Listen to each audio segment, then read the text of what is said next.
Добрый день. Вы знаете, на самом деле мы обменялись парой слов с Юнием перед выступлением. Он меня тоже сильно смутил.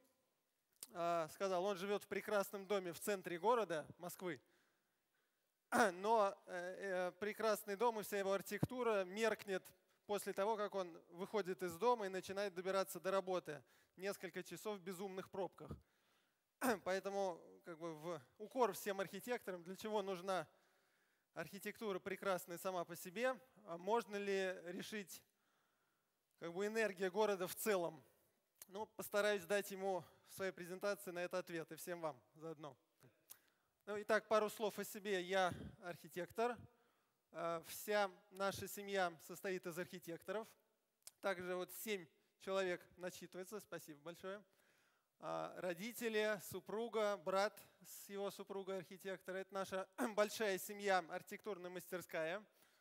В лучшие времена в ней насчитывалось более 50 креативных архитекторов. Сейчас количество несколько уменьшилось.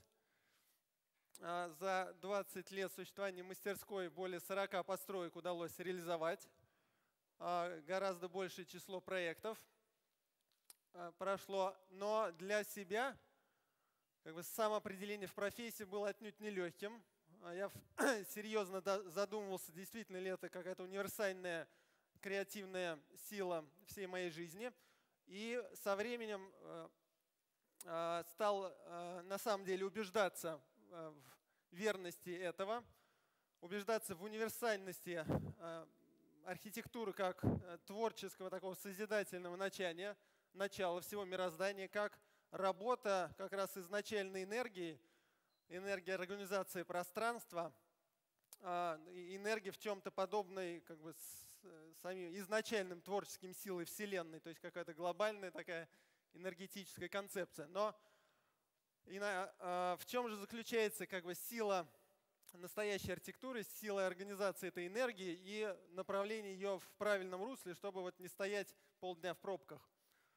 Мы обратили свой взор на строение вообще природы, того, что нас окружает, микромир, макромир, и стали видеть в них удивительно похожие аналогии. От строения клеток до скоплений звезд. Вы видите, это плотная, такая переплетающаяся нелинейная структура с массой узловых элементов, которая удивительным образом была воплощена уже в истории развития архитектуры человечества в модели средневекового города. Это компактное, плотное, насыщенное событиями поселение, не размазанный какой-то такой пригород и не безумный мегаполис, а компактный человеческого масштаба город, где множество событий, много людей, все плотно, тесно организовано пространство в своих границах. И с этого момента, когда мы осознали эту истину, настоящую, адекватную, гуманную структуру города, мы запустили одновременно два направления в нашей деятельности.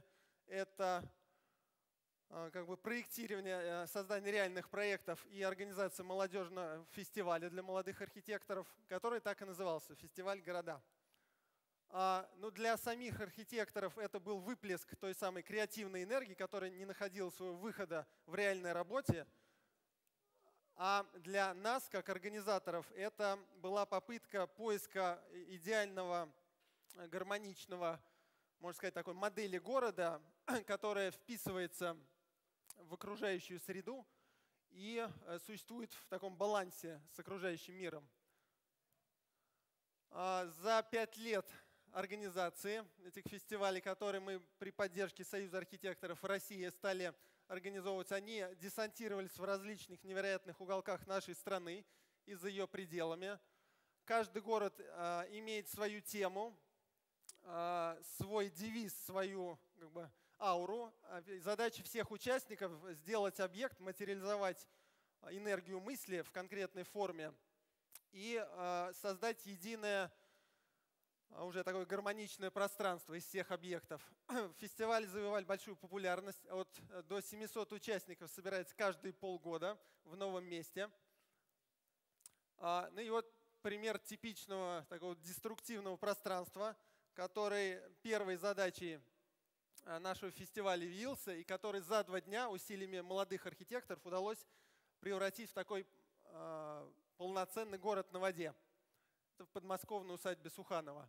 Дальше мы решили устраивать такие архдесанты в различных уже непредсказуемых местах по всей стране, даже по всей поверхности планеты, и пытались создавать уже такие модели гармоничного города как внутри русских монастырей, так и на священных просторах озера Байкала, насыщая его берега какими-то удивительно естественными, дружественными природе инсталляциями.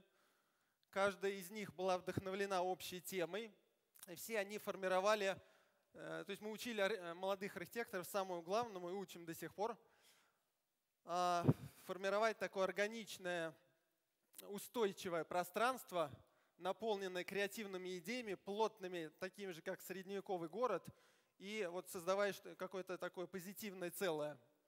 Так, как бы одним из фестивалей мы преобразовывали такую деструктивную территорию бывшего военного торпедного завода, превращая его в город мечты под названием Зурбаган, наполняя прибрежные территории удивительными объектами для медитации на берегу и уже непосредственно на водной поверхности, и позволяя тем самым молодым архитекторам как бы сбросить в себя все ограничения, пытаться выращивать изнутри себя уже такие настоящие креативные идеи.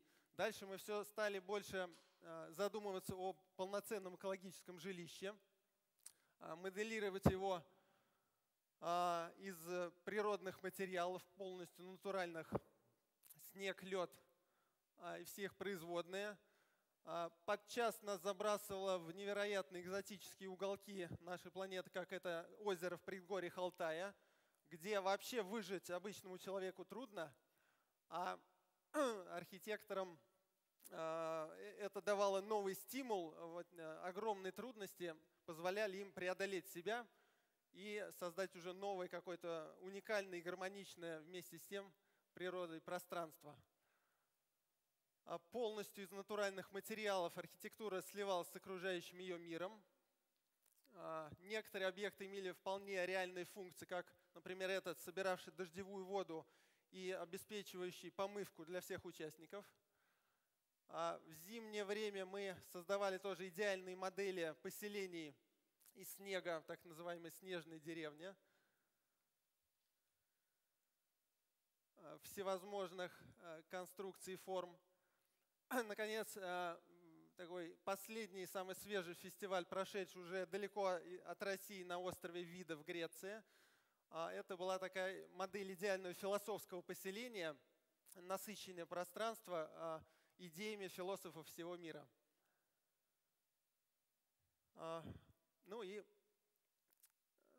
в целом, как бы за несколько дней из ничего на пустом месте появлялся полноценный такой органический город. И тот самый баланс с окружающей средой, благодаря усилиям всех команд, мы удивительно для самих себя достигали.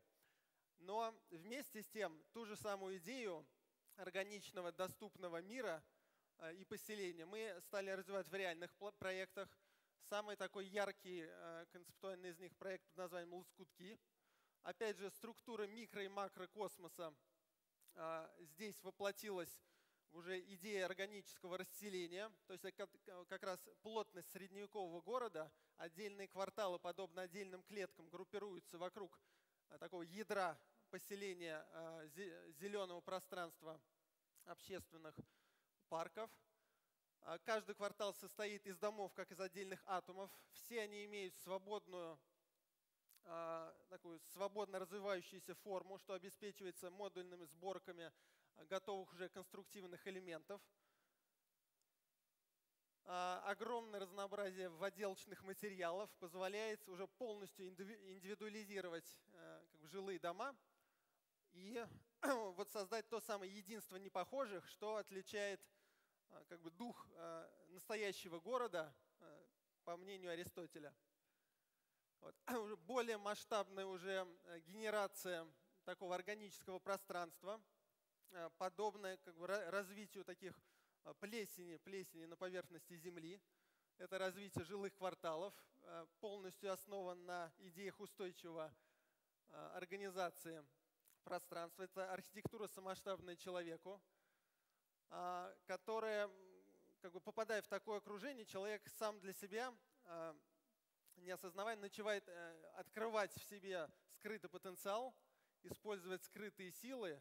И в масштабных городах, кто сказал, что мы должны строить квадратные коробки? Пожалуйста, то же пространство с той же плотностью можно организовать гораздо более естественным способом для человека. Это такой концептуальный проект под названием «Конфетки-бараночки». Бараночки в данном случае это такие кольцевые дома, а конфетки отдельно стоящие башни. На самом деле это вот концепция такого нелинейного, свободно перетекающего пространства с плотностью современного микрорайона, но с совершенно другим уже восприятием самого пространства, и как бы другое отношение возникает в сердцах его жителей. И в целом как бы наше убеждение, что подобная архитектура призвана раскрепощать человеческое сознание. Мы с удовольствием стараемся раскрепощать его как в рамках своих проектов, так и в нашей молодежной инициативе, приглашая не только архитекторов, всех креативных людей со всего мира. И так, маленький анонс – это проект «Архиферма». Мы уже задумываемся о постоянной площадке, где будем стараться выращивать такую настоящую, устойчивую, гуманную и открытую на человека архитектуру, ну и самих архитекторов. Спасибо.